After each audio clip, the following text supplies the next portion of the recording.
اللہ تعالیٰ نے جتنے انسانی رشتے بنائے ہیں، ماں باپ، بہن بھائی، چاچے تائے، دادا دادی، نانا نانی، ساس سسر، خالہ بھانجا بھتیجا، پھوپھی پھوپھا، یہ جتنے اللہ نے رشتے بنائے ہیں، ان میں سب سے اہم رشتہ خامند اور بیوی ہے۔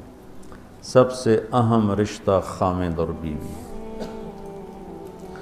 سب سے قریب ترین رشتہ خامند اور بیوی۔ لباس سے زیادہ کوئی چیز میرے قریب ہے؟ آپ کے قریب لباس سے زیادہ کوئی چیز قریب ہے؟ بولو۔ تو اللہ تعالیٰ کہہ رہا ہے کہ میری بیوی میرا لباس ہے، اور میری بیوی سے کہہ رہا ہے کہ تیرا خامن تیرا لباس۔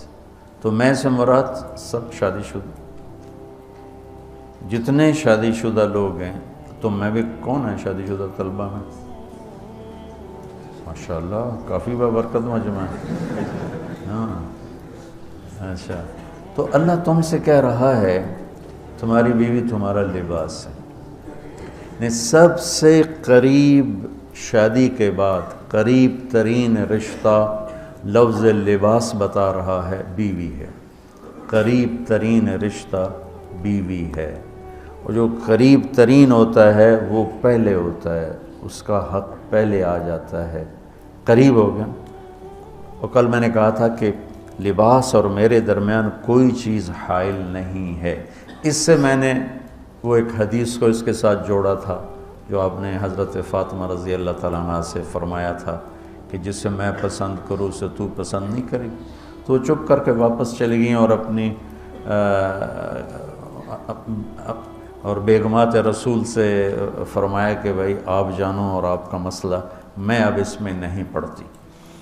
تو یہ رشتہ سب سے قریب ہو جاتا ہے، اس سے قریب اور کوئی رشتہ نہیں ہے۔ جب یہ سب سے زیادہ قریب ہے تو اس کے حقوق بھی سب سے پہلے ہوں، اس کا حق بھی سب سے پہلے ہوگا، اس کا خیال بھی سب سے پہلے ہوگا۔ ہمارا جوائنٹ فیملی سسٹم ہے۔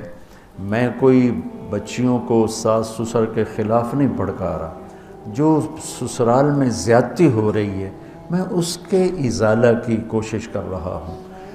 آنے والی بچی اپنے ماں باپ کو چھوڑ کر آئی ہے، اب وہ اپنے خامند کے ماں باپ کو اپنا ماں باپ بنا لے تو اس کی سعادت ہے، اور بچے کے ماں باپ نے اپنی بیٹیوں کو آگے روانہ کر دیا ہے، وہ اس آنے والی بہو کو اپنی بیٹی بنا لیں تو کتنا خوبصورت ہو جائے گا یہ نظام۔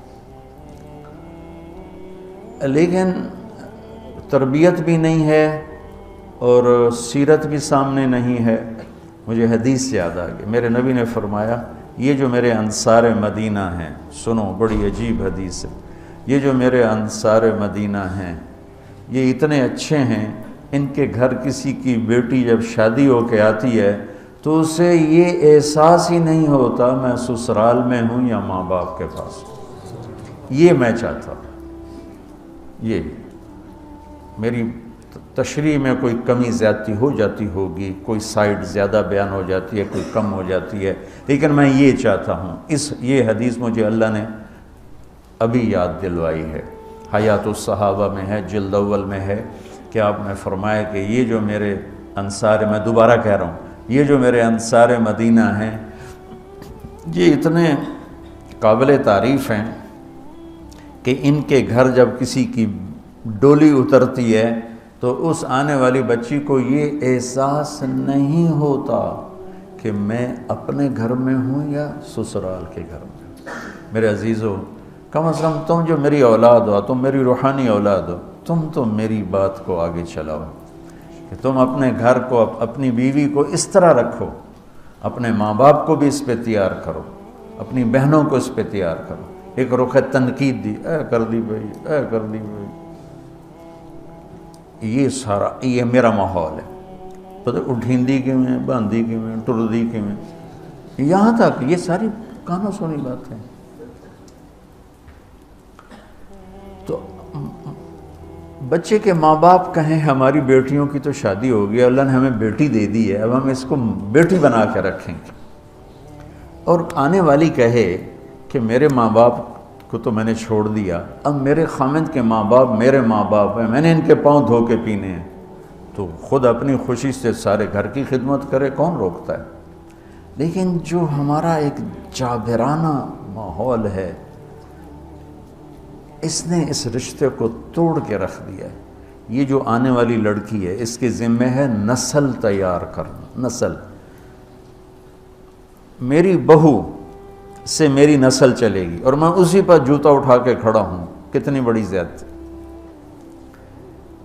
ماں یہ نہیں سوچتی کہ میری نسل جو چلے گی اس لڑکی سے چلے گی۔ اب ساس اگر یوں سوچے کہ میری نسل اس سے چلے گی، سسر یوں سوچے میری نسل اس سے چلے گی، خامند یوں سوچے یہ میری نسل اس سے چلے گی، خامند کی بہنیں یوں سوچے ہمارے بھائی کی، ہمارے باپ کی نسل اس سے چلے گی، تو ہم اس کو عزت دیں، محبت دیں، پیار دیں، تو وہ پاگل ہے جو تمہیں کاٹ کھائے گی یا تم سے لڑے گی۔ اس کو تانے اتنے ملتے ہیں، ذلت اتنی ملتی ہے۔ اور میں نے جیسے کہا لباس سب سے قریب ہے، تو اس کے بعد بیوی کا حق سب سے پہلے آ جاتا ہے۔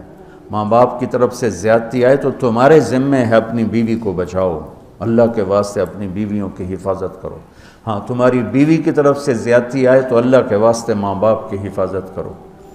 تو اس کا مطلب یہ نہیں کہ تم ڈنڈا اٹھا لو، اپنے اخلاق ایسے بناؤ، سپرنگ بن جاؤ، سپرنگ جو پریشر سے کو قبول کر کے دب کر کے نیچے چلا جاتا ہے۔ نیچے جانے میں جڑ جانے کا نظام چھپا ہوا ہے کہ جھک جاؤ، ماں باپ ناراض ہو ان کے پاؤں پکڑ لو، بیوی ناراض ہو اس کے پاؤں پکڑ لو۔ ذلت میں عزت چھپی ہوئی ہے، ساری زندگی کا تجربہ بتا رہا ہوں۔ ذلت اللہ کی رضا کے لیے ذلت اٹھانے میں عزت چھپی ہوئی ہے۔ ہن لباس لکم، کتنا ہی مجھے غصہ چڑھا ہو میں اپنے کپڑے پھاڑوں گا، مجھے غصہ آ گیا میں نے اپنے کرتے پھاڑنے جو کسی یہ پاگل تو کرے گا، سمجھدار دوئے دا کرتا پاڑے گا، اپنا نہیں پاڑے گا۔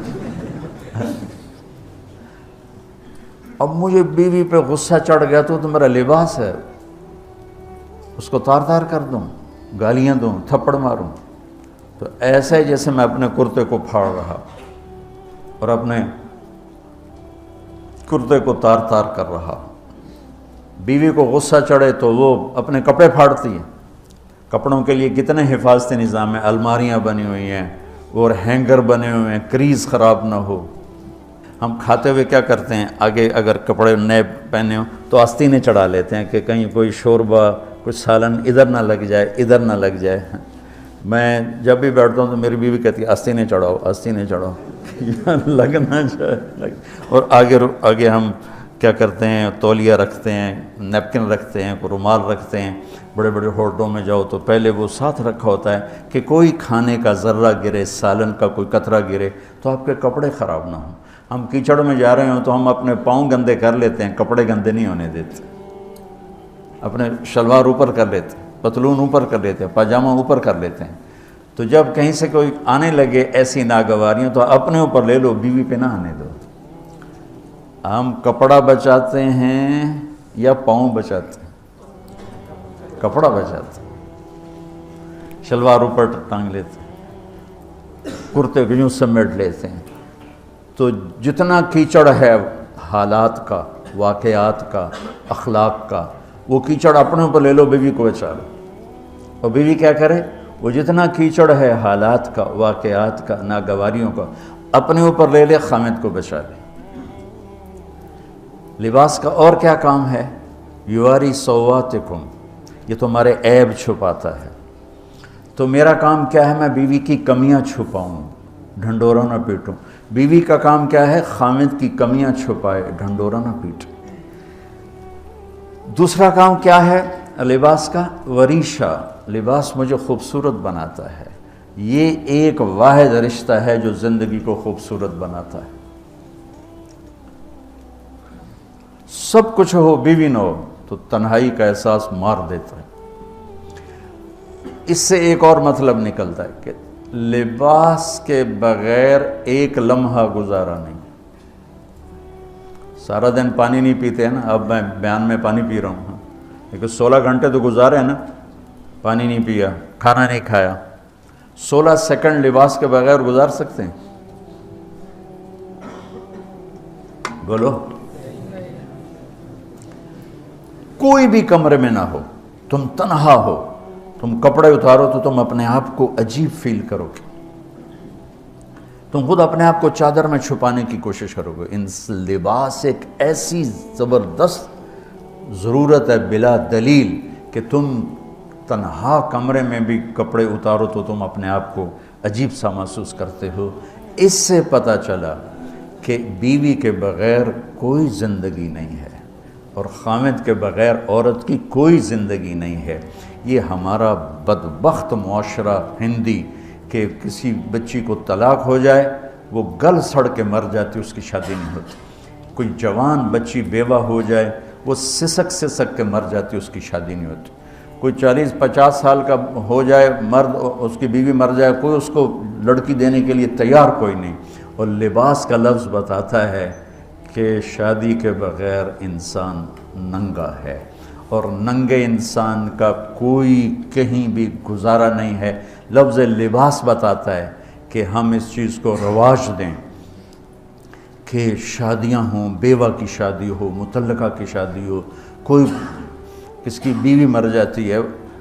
حضرت ابن مسعود کا فرمان ہے اگر میری موت میں 10 دن باقی ہوں تو بھی میں شادی کر لوں گا اگر میری بیوی مر جائے تو۔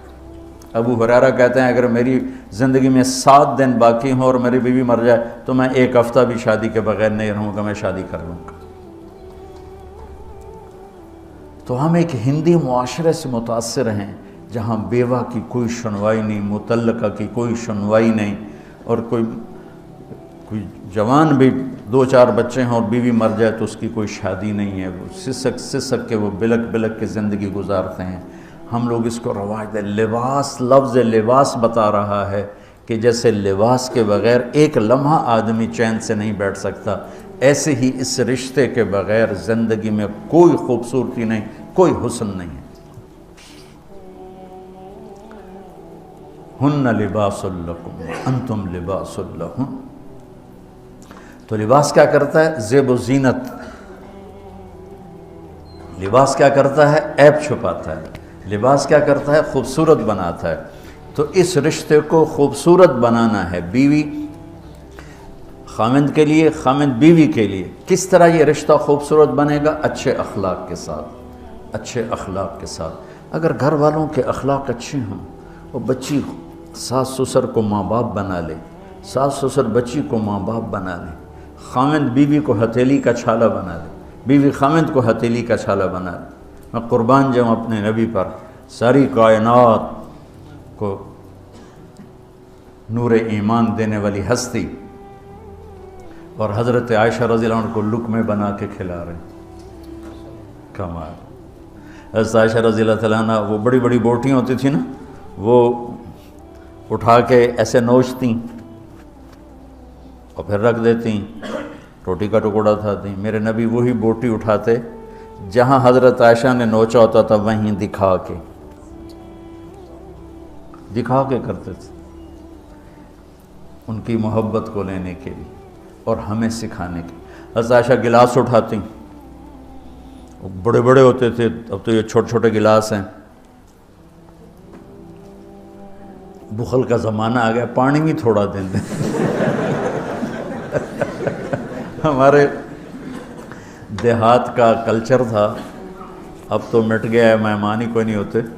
جب کچی سڑکیں ہوتی تھیں اور ذرائع نہیں تھے تو بہت سے مسافر ہمارے ڈیروں میں آ کے رات گزارتے تھے، ہماری پہچان والے نہیں، اجنبی راہگیر، اور کوئی پہچان والے بھی، لیکن جو بھی تھے، کوئی اپنے ہیں، پہچان والے ہیں، دوست ہیں، مسافر راہگیر ہیں، ان کو رات کو کھانے کے بعد دودھ پلانا یہ ہماری تہذیب تھی کہ جتنے بھی ہیں دیرے میں 15 ہیں، 20 ہیں، 1 ہے، جاؤ بھائی روٹی کھا لی، ہاں دودھ پلاؤ سارے ہیں۔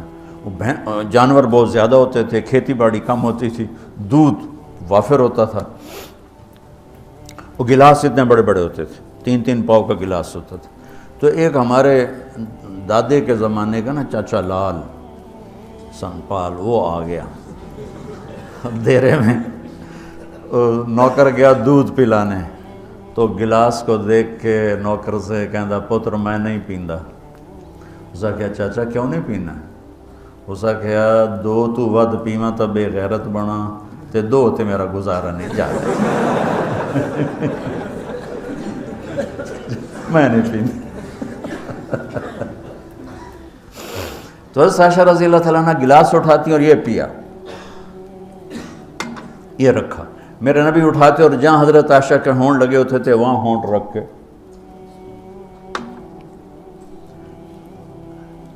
یہ زندگی سکھائی ہے. یا عائشو، کیا محبت سے بولا عائشہ نے، یا عائشو، یہ عاشقانہ انداز ہے، محبوبانہ انداز ہے. یا حمیراء، عائشہ آؤ دوڑ لگائیں. عائشہ مجھے پتہ چل جاتا جب تو میرے اوپر ناراض ہوتی ہے. حضرت عائشہ نے کہا وہ کیسے؟ کہ جب تو میرے اوپر ناراض ہوتی ہے نا تو یہ نہیں کہتی مجھے رب محمد کی قسم، تو کہتی مجھے رب ابراہیم کی قسم. جب تو میرے اوپر راضی ہوتی ہے تو کہتی ہے مجھے رب محمد کی قسم، اور جب تو میرے اوپر ناراض ہوتی ہے تو کہتی مجھے رب ابراہیم کی قسم. کہ یا رسول اللہ صلی اللہ علیہ وسلم نام ہی آپ کا نہیں لیتی، میرا تو دل آپ پہ کیا، میری جان قربان ہے آپ پر. عرب کے ماحول میں اظہار عشق عیب تھا بیوی سے. ہاں معشوق سے اظہار عشق ساری شاعری بھری پڑی. تم نے شعراء جاہلیت پڑھو یا بعد کو پڑھو، بھری پڑی. وَهَلْ تَبْكِينَ لَيْلَا إِذَا مِتُّ قَبْلَهَا وَقَامَ عَلَىٰ قَبْرِ النِّسَاءُ النَّوَائِحُ لَيْلَا كَمَا لَوْ أَصَابَ الْمَوْتُ لَيْلَا بَكَيْتُهَا وَجَادَ لَهَا دَمْعًا مِنَ الْعَيْنِ الصَّافِحُ وَأَغْبِطُ مِنْ لَيْلَا بِمَا لَا أَنَالُهُ بَلَا كُلُّ مَا قَرَّتْ بِهِ الْعَيْنُ طَائِعُ وَلَوْ أَنَّ لَيْلَا. دیکھو لیلہ لیلہ لیلہ، چار شعر ہیں لیلہ، ہر شعر میں لیلہ. وَلَوْ أَنَّ لَيْلَ الْأُخَيْلِيَّةَ سَلَّمَتْ عَلَيَّ وَدُونِي جَنْدَلٌ وَصَفَائِحُ لَسَلَّمْتُ تَسْلِيمَ الْبَشَاشَةِ أَوْ زَقَى إِلَيْهَا صَدًا مِنْ جَانِبِ الْقَبْرِ سَائِحُ. وہ بڑے زور شور سے لیلہ لیلہ لیلہ اپنے اشعار میں کہہ رہا ہے. لیکن بیوی سے اظہار عشق عیب، موت. اس ماحول میں جس میں بیوی سے اظہار عشق ایک عیب تھا اور معشوق سے اظہار عشق شاعری بھری پڑی. ترکت ہوا لیلا وسعد بمعزل، کیا کیا خوبصورت شاعری ہے. بے بالشموس الجانحات غواربا اللہ بساط من الحریر جلاببا حاولنا تفدیتی وخفنا مراقبا فوضعنا ایدیہن فوق ترائب.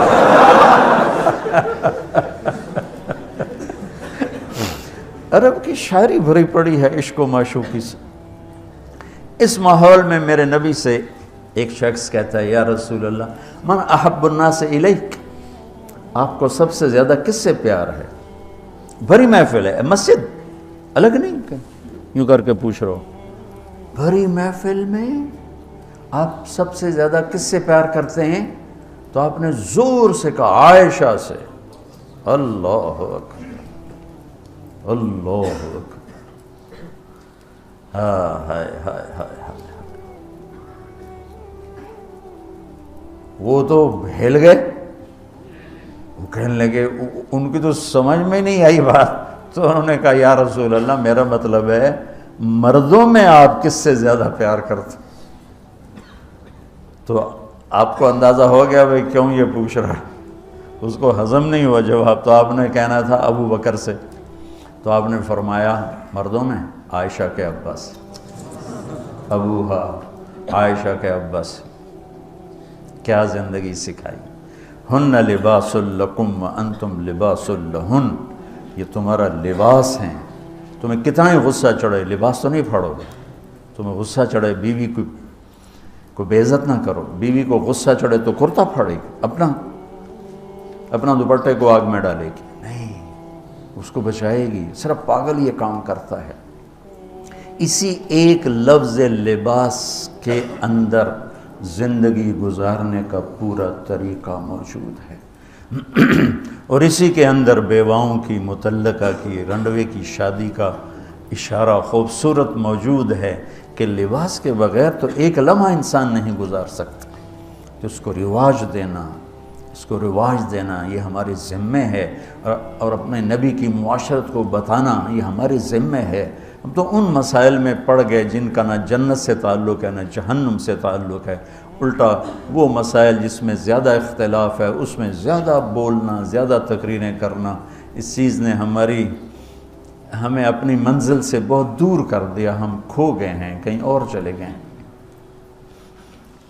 تو اس عرب کے ماحول میں میرے نبی نے لباس بنا کے دکھایا۔ صفیہ رضی اللہ تعالیٰ عنہ چھوٹے قد کی تھی، اونٹ پہ سواری کے لیے وہ خود نہیں کر سکتی تھی، آپ نے اپنا گھٹنا آگے کر دیا، حضرت صفیہ نے آپ کے گھٹنے پر پاؤں رکھا اور اس کو زینہ بنا کے آپ نے ان کو اوپر چڑھایا، زینہ بنا کے۔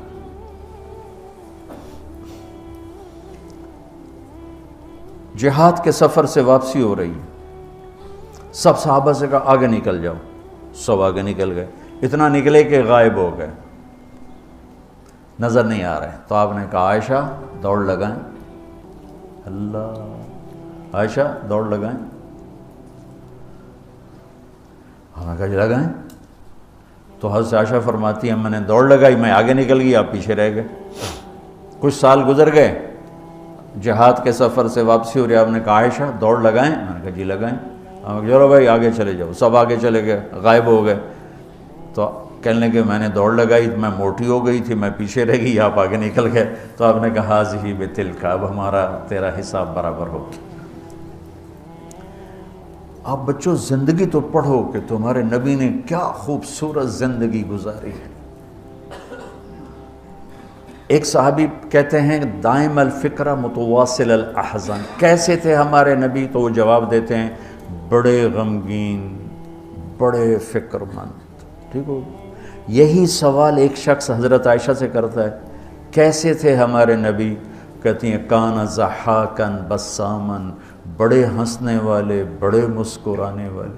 ایک کہہ رہا ہے بڑے غمگین، بڑے فکر والے، ایک کہہ رہی ہیں بڑے ہنسنے والے، بڑے مسکرانے والے۔ یہ فرق کیوں ہے؟ ایک نے دیکھا ہے مسجد کے ماحول میں، وہاں نبوت کی ذمہ داری مقدم ہے اور اس کا احساس آپ پر وزن ڈال رہا ہے۔ اما عائشہ نے دیکھا مسکراتا ہنستا، کہاں؟ گھر میں آپ مسکرانے والے ہیں، آپ ہنسنے والے ہیں، اور نبوت کی ذمہ داری ہے، درد بھی ہے، لیکن اس کو اندر چھپا لیا ہے۔ اب بیگم کو ہنس کے دکھا رہے ہیں، خوش ہو کے دکھا رہے ہیں، اور ان کے ساتھ لاڈ کر رہے ہیں، ان کے ساتھ پیار کر رہے ہیں۔ وہ جو حدیث ام زرع ہے شمائل ترمذی کی، کتنی لمبی چوڑی وہ لایانی کہانی ہے، اور آپ نے بیٹھ کے ساری سنی۔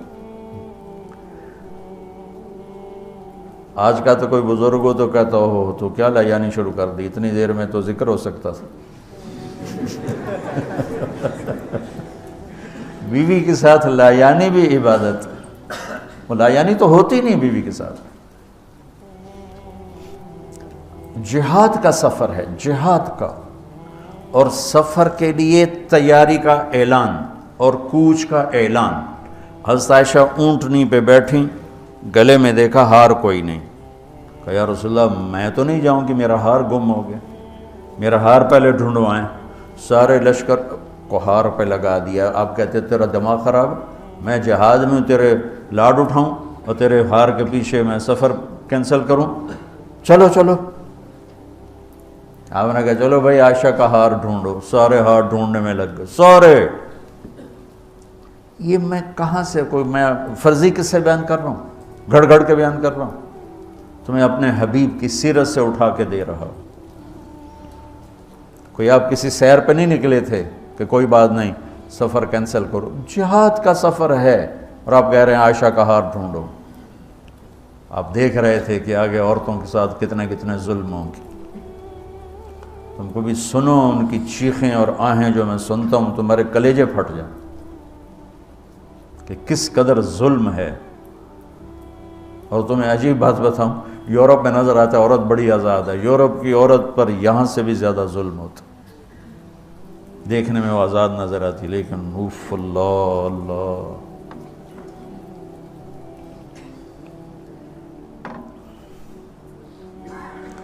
شام ہو گئی تو قافلہ رک گیا، اب تو بھائی شام ہو گئی، ہار نہیں ملا۔ مغرب عشاء کے لیے تو پانی موجود تھا، اب عشاء پڑھنے کے بعد پانی ختم، چونکہ خیال تھا بھائی اگلی منزل پانی ہے تو وہاں جا کے نماز پڑھیں گے، تو اب پانی کوئی نہیں ہے، اور سب نے ابو بکر صدیق رضی اللہ تعالیٰ عنہ کو تانے دینے شروع کیے، تیری بیٹی کی وجہ سے اب فجر کی نماز کا کیا بنے گا، اب تو پانی کوئی نہیں، وہ وضو کیسے کریں گے، تیمم کی آیت ابھی آئی نہیں ہے۔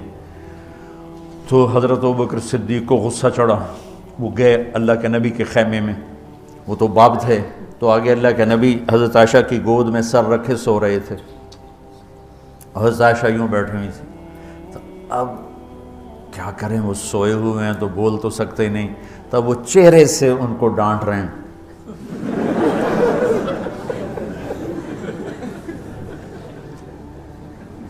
اور آگے بڑھ کے انگلی یہاں ماریں، ٹک یوں، وہ کہتی میں ایسے ہو گئی تاکہ انگلی کے درد سے میں یوں نہ ہوں، کہیں اللہ کے نبی جاگ نہ پڑیں، تو ٹک ٹک ٹک ٹک، تیری وجہ سے آج سارے صحابہ تکلیف میں اور پانی کوئی نہیں ہے، گویا چہرے سے سارا کچھ کہہ رہے ہیں، یوں کر رہے ہیں، چہرے سے سارا کچھ بتا رہے ہیں، اور غصے میں باہر آ گئے۔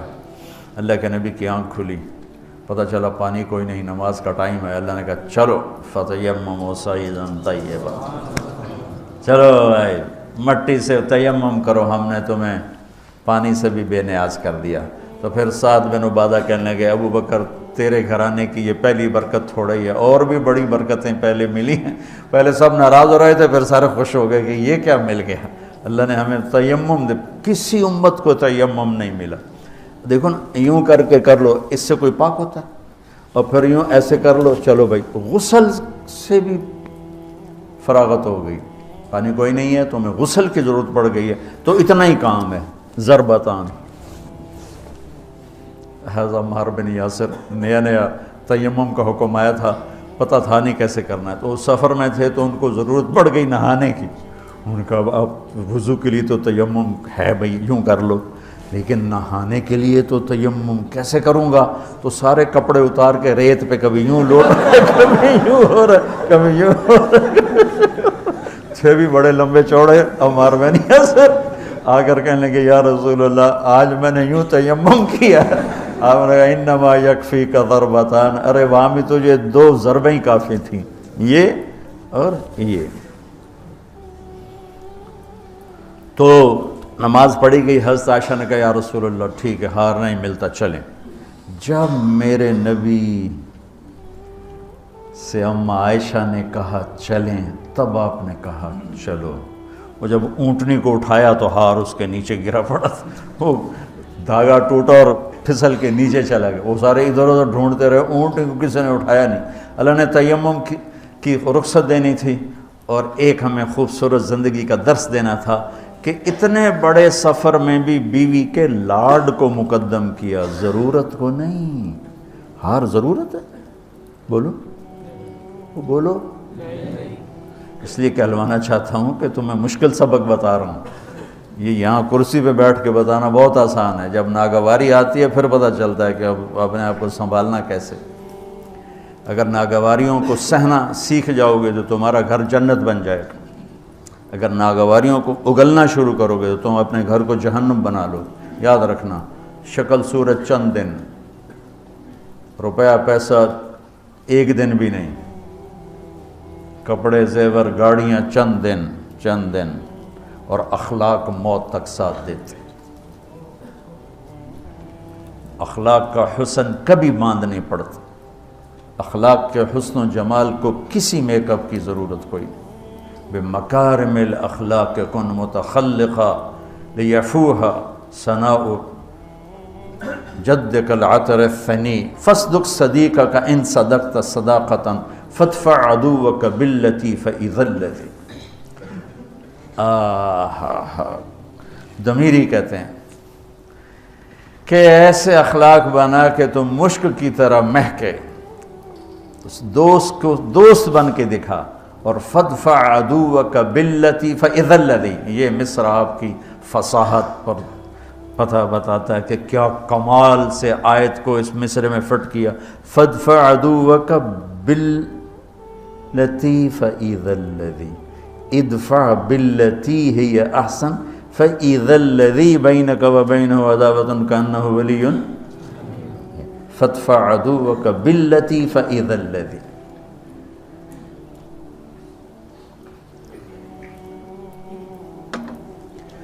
تو یہ رشتہ بہت مظلوم ہے اس وقت، بہت مظلوم ہے.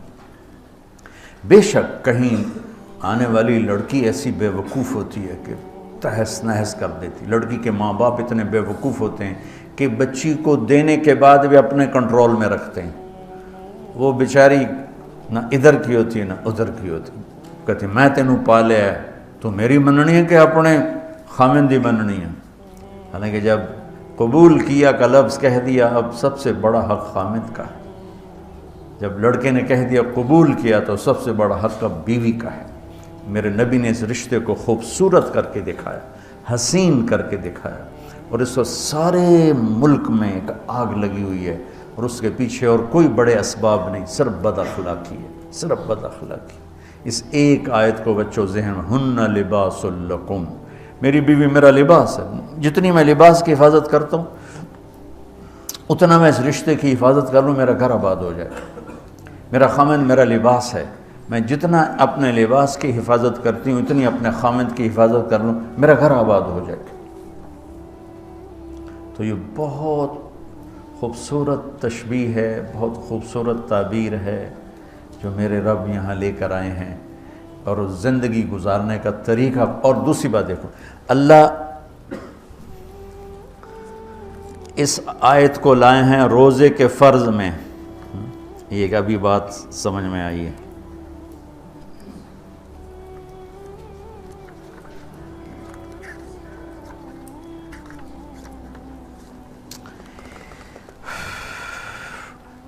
پیچھے آ رہا ہے یا الذین آمنوا کتب علیکم الصیام، روزے آ رہے ہیں، ٹھیک ہے. یہ سارا روزہ آ رہا ہے، یہ سارا روزہ آ رہا ہے. اذا سالک عبادی، اس میں دعا آ گئی. پھر احل لکم لیلۃ الصیام الرفث، یہ معاشرت آ گئی. اس کے بعد پھر اللہ تعالیٰ بتا رہا ہے کلوا واشربوا حتی یتبین لکم الخیط الابیض. فرض روزے کے درمیان معاشرت کو اللہ نے ذکر کیا ہے. فرض روزے کے اوپر بھی روزہ ہے، نیچے بھی روزہ ہے، درمیان میں معاشرت ہے. یہ ایک بات ابھی ذہن میں آئی ہے کہ ہم روزے کو جتنی اہمیت دیتے ہیں، عبادات کو ہم جتنی اہمیت دیتے ہیں، اتنی اہمیت ہم معاشرت کے احکام کو نہیں دیتے. ہم معاشرت کو سمجھتے ہیں دنیا داری ہے، میں بیوی سے ہنس رہا ہوں، کھیل رہا ہوں، میں اس کے پاس بیٹھوں، وہ میرے پاس بیٹھی ہے، ہم کوئی گھر کی بات کر رہے ہیں، ہم اسے دنیا داری سمجھتے ہیں. اور میرا رب اوپر روزہ، نیچے روزہ، اور بیچ میں لباس لکم. کیا عجیب بات نہیں؟